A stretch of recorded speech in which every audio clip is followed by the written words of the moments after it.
जय शिवाय हरि।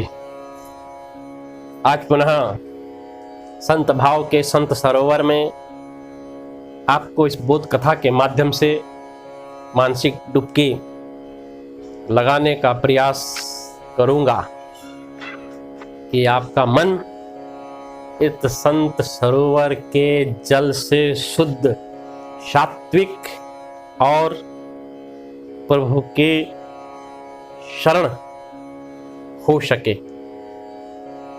आइए इस बोध कथा को कानों के माध्यम से श्रवण करते हुए संत सरोवर के जल को ग्रहण करें। महाराज, एक राजा था चकवावेण, और केवल पति और पत्नी थे।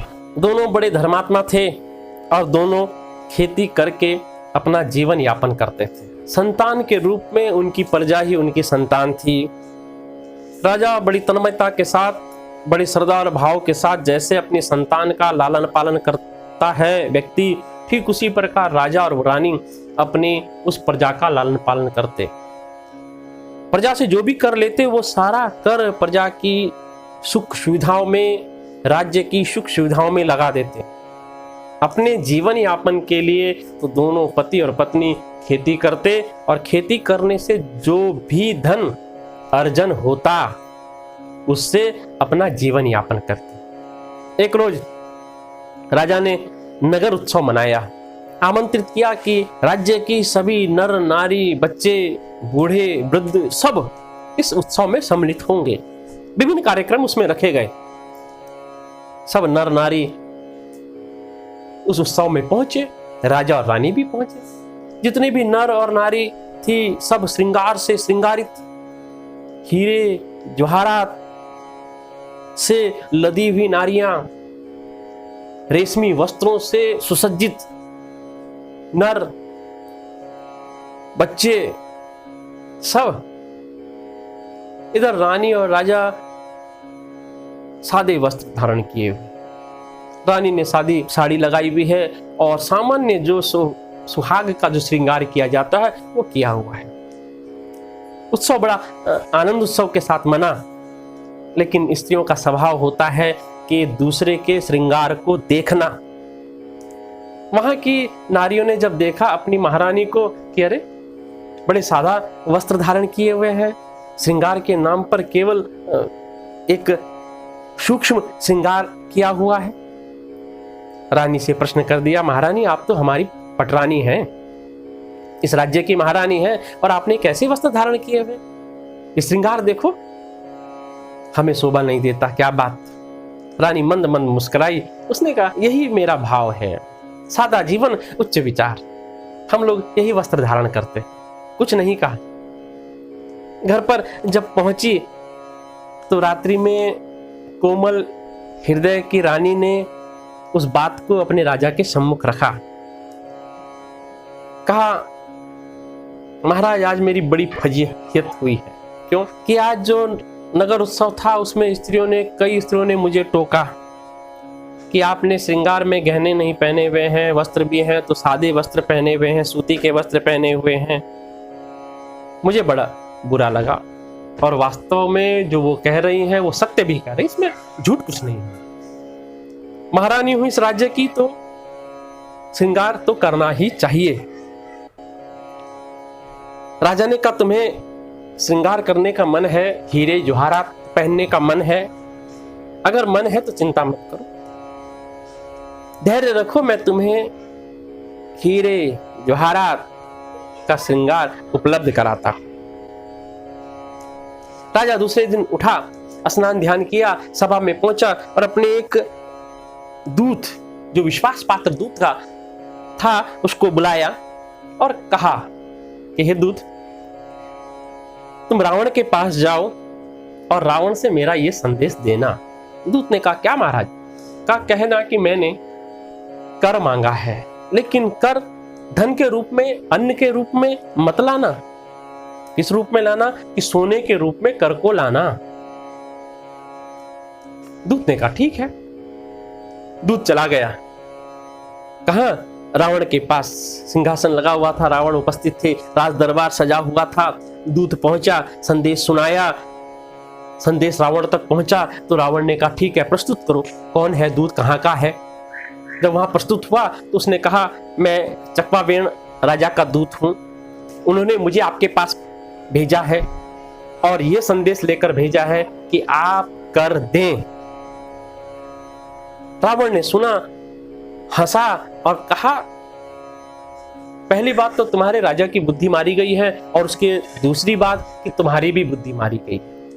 राजा को मार्गदर्शन देने का कार्य दूतों का होता है, तुम मेरे पास कर लेने चले आए, अपने राजा को समझाया भी नहीं। जो रावण से कर मांगते हैं, कहां चली गई तुम्हारी बुद्धि? रावण कर देगा? रावण ने तिरस्कार पूर्वक उस दूत को अपने राज्यसभा से भेज दिया। दूत चला गया कि ठीक है महाराज, फिर भी आप विचार करना। दिन भर का कार्य निपटाया रावण ने, रात्रि में अपने शयन कक्ष में पहुंचा और अपनी पटरानी मंदोदरी से सारा वृत्तांत बताया कि देखो एक राजा कैसा मूर्ख राजा है, इस समय भी भूलोक में लोग मुझसे कर लेने का मन रखते हैं। कहा चकवावेण राजा का दूत आया था और मुझसे कर मांग रहा था। रानी ने पूछा तो क्या तुमने कर दे दिया? रावण ने कहा, अरे मंदोदरी पागल हो क्या? क्या समझती हो तुम? मेरी महिमा जानती नहीं? मैं रावण हूं, रावण। मंदोदरी ने इसने भाव से कहा, महाराज आप कृपा करके कर दे दें, यह अच्छा नहीं किया आपने, आपको कर दे देना चाहिए। हाँ लेकिन ठीक है, आज नहीं दिया तो कल जरूर कर दे देना। क्यों? क्योंकि मंदोदरी राजा चकवावेण के प्रभाव को जानती थी, क्योंकि वह जानती थी कि वह पतिव्रता थी। पतिव्रता के प्रभाव से वह इतनी अच्छी तरह विज्ञ थी कि उसने रावण को समझाने का प्रयास किया, लेकिन वो रावण को भी जानती थी कि रावण सरलता से इस कार्य को करेगा नहीं। प्रातःकाल हुआ, स्नान ध्यान किया, पूजा पाठ करने के पश्चात रावण अपने राज्य की ओर जाने लगा कि अब मैं चलता हूं अपनी सभा की ओर। मंदोदरी ने रोक लिया।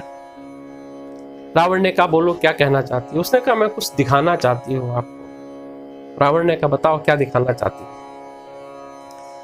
मंदोदरी डेली कबूतरों को दाने डालती थी अपने जो कक्ष है, कक्ष के ऊपर। रावण को साथ ले गई और उसने दाने डाले, और दाने डालने के बाद कबूतर उन दानों को चुगने लगे। जब वो चुगने लगे तो मंदोदरी ने कहा तुम्हें महाराज धीराज रावण की सौगंध है कि अगर तुमने एक दाना भी खाया तो। कबूतरों ने सुना अनसुना कर दिया और दाने खाते चले गए। मंदोदरी ने कहा महाराज देख लिया आपने? रावण ने कहा मंदोदरी कैसी बातें करती हो, ये पक्षी हैं, ये क्या जाने आपकी भाषा। मंदोदरी ने कहा ठीक है आप ठहरें। उसने पुनः दाने डाले और फिर कहा कि तुम्हें राजा चकवावेण की सौगंध है, अगर तुमने एक दाना भी खाया। कबूतरों का जो दाना चुगने का जो स्वभाव था वो वहीं रुक गया। एक भी कबूतरों ने दाने को नहीं चुगा। एक कबूतरी थी जिसने दाने को खाया और दाने को खाते ही उसका सर कट गया। वह कबूतरी भी कान से बैरी थी, उसने मंदोदरी की आवाज सुनी ही नहीं।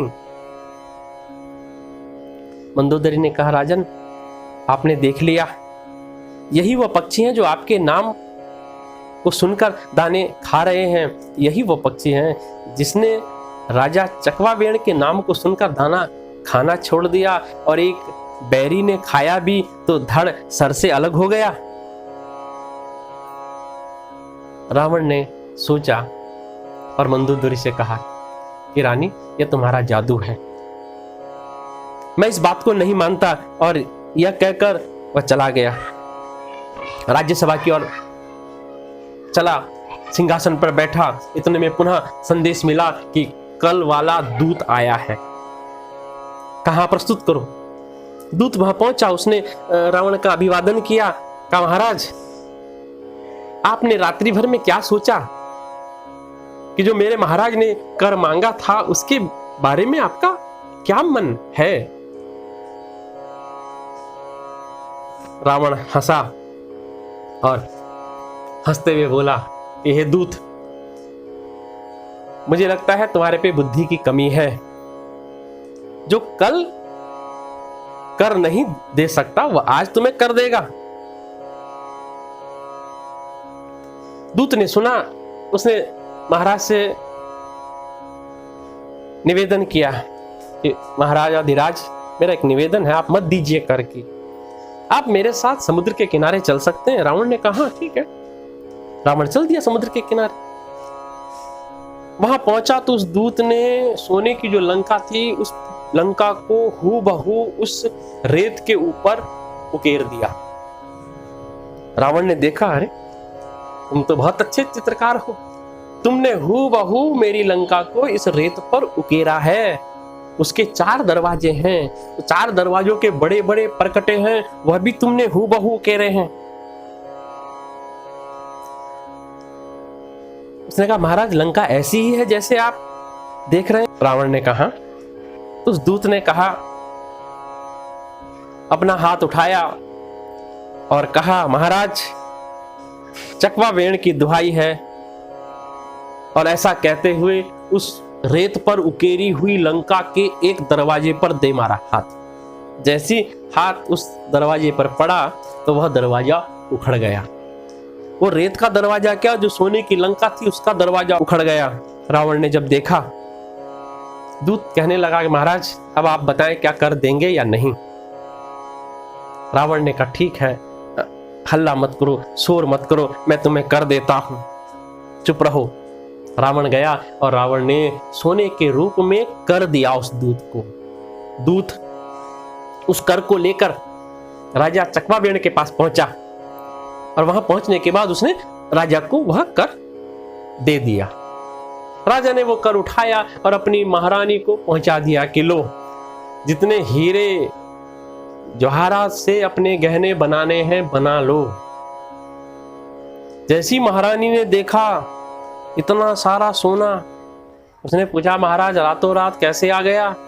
हम तो खेती बाड़ी करते हैं, उससे जो उपजता है उससे अपना जीवन यापन करते हैं, ये रातों रात सोना। राजा चकवावेण ने कहा रानी,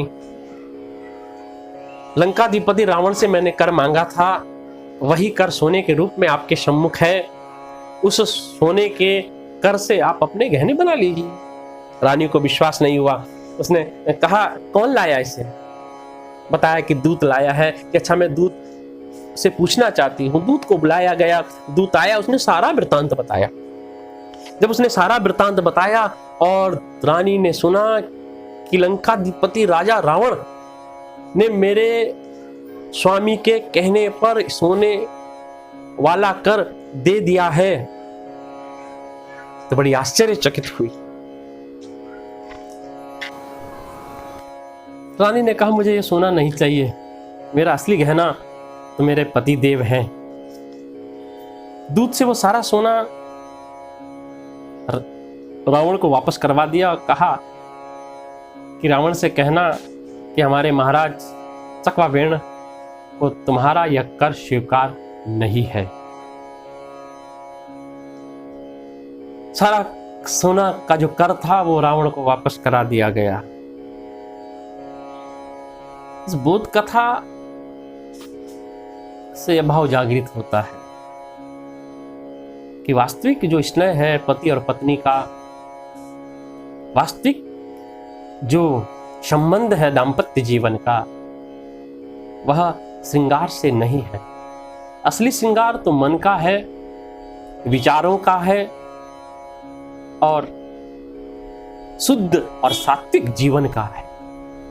किसी ने कहा भी है कि हस्तस्य भूषणम दानम, सत्यम कंठस्य भूषणम, श्रोत्रस्य भूषणम शास्त्रम, भूषणम किम प्रयोजनम। शास्त्र कहता है कि हाथों का आभूषण है दान करना, बूढ़े बुजुर्ग की सेवा करना, गौ सेवा करना, जीव जंतु जानवरों की सेवा करना, यह हाथों का आभूषण है।